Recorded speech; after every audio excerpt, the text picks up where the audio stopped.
Assalamualaikum warahmatullahi wabarakatuh. Perkenalkan, nama saya Rizky Amalia dari Program Studi Pendidikan Biologi Universitas Jember. Nah, pada pertemuan kali ini, kakak akan membahas materi mengenai virus. Sebelum kita mempelajari ciri-ciri virus, struktur virus, klasifikasi virus, dan peranan virus seperti apa, diawali kita akan pelajari sejarah virus. Siapa sih tokoh-tokoh yang berperan dalam penemuan virus itu sendiri? Pada tahun 1883, Bapak Adolf Meyer menemukan bintik pada daun tembakau yang disebut dengan mozaik. Selanjutnya, pada tahun 1935 diakhiri dengan penelitian oleh Bapak Wendel. Nah, di sini beliau mengisolasikan dan mengkristalkan virus mozaik yang disebut dengan TMV, Tobacco Mosaic Virus. Baik, untuk topik pertama yaitu ciri-ciri virus. Pertama, virus tidak memiliki sel atau disebut dengan aseluler. Kedua, virus berukuran mikroskopik antara 20 sampai 300 milimikron. Ketiga, virus hanya memiliki satu asam nukleat saja antara DNA atau RNA. Jadi tidak memiliki kedua-duanya, melainkan salah satu DNA atau RNA saja. Keempat, virus dapat dikristalkan. Kelima, struktur virus berupa kepala, leher, dan ekor.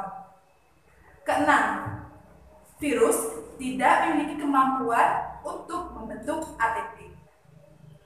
Ketujuh, virus bersifat parasit atau dapat hidup di sel inangnya saja.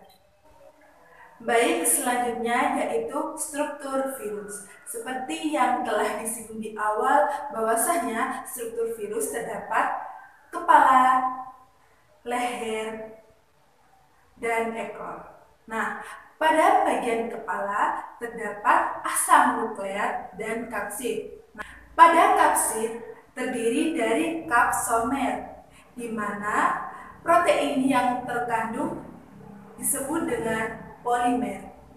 Selanjutnya yaitu asam nukleat. Asam nukleat terdiri dari DNA atau RNA saja, di mana DNA atau RNA ini membawa informasi genetik. Selanjutnya yaitu leher. Nah, pada leher ini terdapat selubung ekor, di mana untuk melindungi si leher tersebut. Selanjutnya pada bagian ekor. Nah, pada bagian ekor ini terdapat serabut ekor dan lempeng dasar. Nah, fungsi dari serabut ekor untuk membantu si virus menginjeksikan pada sel inang. Sedangkan lempeng dasar berfungsi untuk memudahkan si virus untuk menginjeksikan informasi genetiknya ini terhadap sel inang.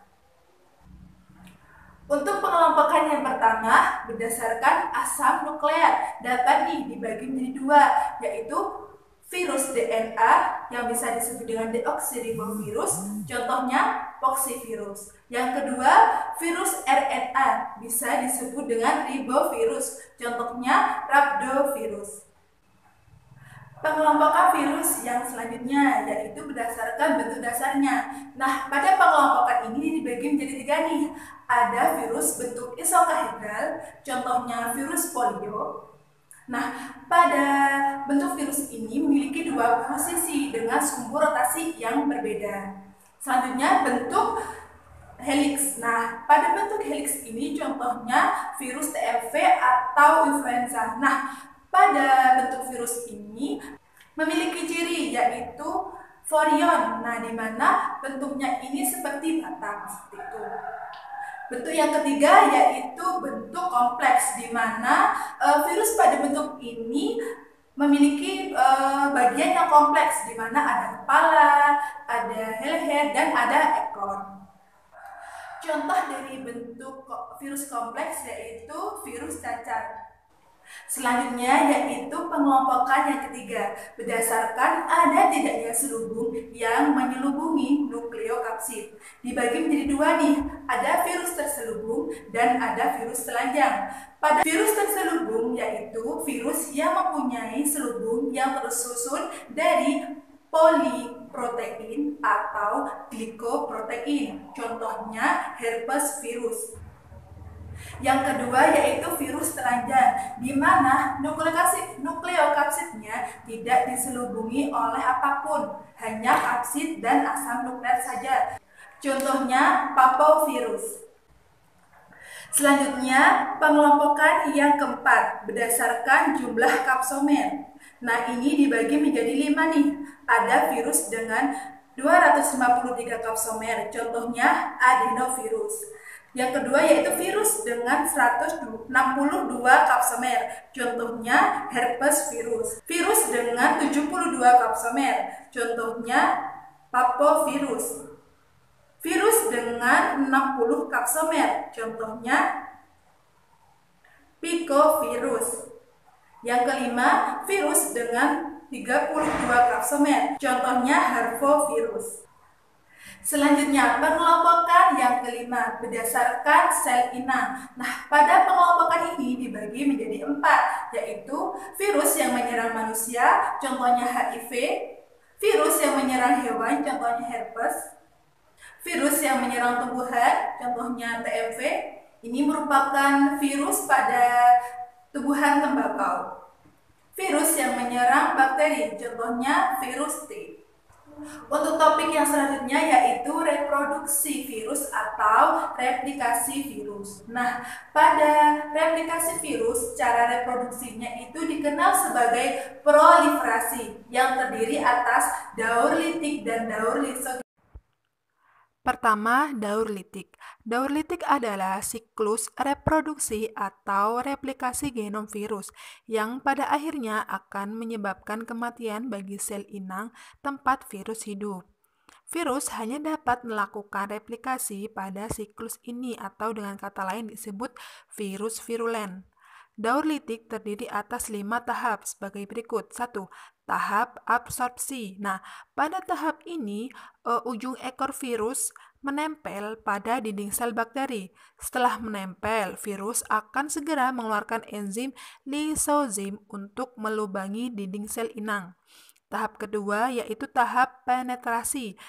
Virus akan memasukkan asam inti atau DNA ke dalam tubuh sel bakteri. Kapsis virus tetap berada di luar sel bakteri dan berfungsi lagi. Tahap ketiga yaitu tahap sintesis atau tahap replikasi atau bisa disebut dengan tahap eklivase. Nah, pada tahap ini terjadi penghancuran DNA sel inang sehingga membuat sintesis DNA bakteri berhenti bekerja. Nah, setelah proses ini berhasil, DNA bakteri kemudian digantikan oleh DNA atau RNA virus, sehingga virus mampu mengendalikan secara utuh kehidupan dari sel bakteri atau sel inangnya itu ya. Hal ini bertujuan untuk membuat salinan asam nukleat virus DNA atau RNA-nya yang kemudian membentuk berbagai komponen virus seperti ekor dan kapsid seperti itu. Nah, pada tahap keempat yaitu tahap perakitan. Tahap perakitan tubuh virus yang masih terpisah-pisah seperti kepala, ekor, dan serabut ekor menjadi virus yang utuh. Nah, selain itu, kapsid utuh yang terbentuk juga kemudian diisi oleh RNA atau DNA sehingga proses reproduksi berhasil menciptakan virus baru. Nah, pada fase ini virus yang dihasilkan bisa mencapai 100 sampai 200 buah. Tahap yang terakhir yaitu tahap lisis atau tahap litik. Nah, pada tahap ini ketika perakitan selesai, virus akan menghancurkan dinding sel bakteri dengan enzim lisoenzim dan akhirnya virus akan mencari sel inang baru. Selanjutnya, Reproduksi yang kedua yaitu daur lisogenik. Nah, virus tidak menghancurkan sel tetapi berinteraksi dengan DNA sel induk sehingga virus akan bertambah banyak pada saat sel inang membelah. Nah, ini pengertian dari daur lisogenik. Nah, tahap-tahap dari daur lisogenik ada 4, yaitu absorpsi, penetrasi, penggabungan, dan replikasi. Pada tahap pertama yaitu absorpsi. Sama seperti tahap di daur litik, pada tahap absorpsi ini ujung dari seekor virus menempel pada dinding sel. Tahap kedua yaitu penetrasi, sama juga dengan daur litik, bahwasanya pada tahap penetrasi virus akan memasukkan asam inti atau DNA ke dalam tubuh sel bakteri seperti itu. Nah, pada tahap ketiga penggabungan. Nah, di sini ini pada daur lisogenik DNA virus bergabung dengan DNA bakteri atau inang membentuk profag. Nah, di sini apa ciri khasnya ya? Dalam bentuk ini, sebagian besar gen berada dalam fase tidak aktif, tetapi sedikitnya ada satu gen yang selalu aktif. Gen aktif berfungsi untuk mengkode protein reseptor yang berfungsi menjaga agar sebagian gen profag tidak aktif. Selanjutnya pada tahap keempat, yaitu replikasi atau pembelahan. Nah, pada tahap ini, profag akan bereplikasi, DNA virus ikut bereplikasi. Kemudian, bakteri atau sel inangnya ini membelah diri, menghasilkan 2 sel anakan yang masing-masing mengandung profag. Nah, DNA virus akan terus bertambah banyak jika sel bakteri atau inangnya terus-menerus membelah seperti itu. Sekian materi virus yang telah saya sampaikan. Semoga bermanfaat. Tetap sehat, tetap stay at home. Sekian, wassalamualaikum warahmatullahi wabarakatuh.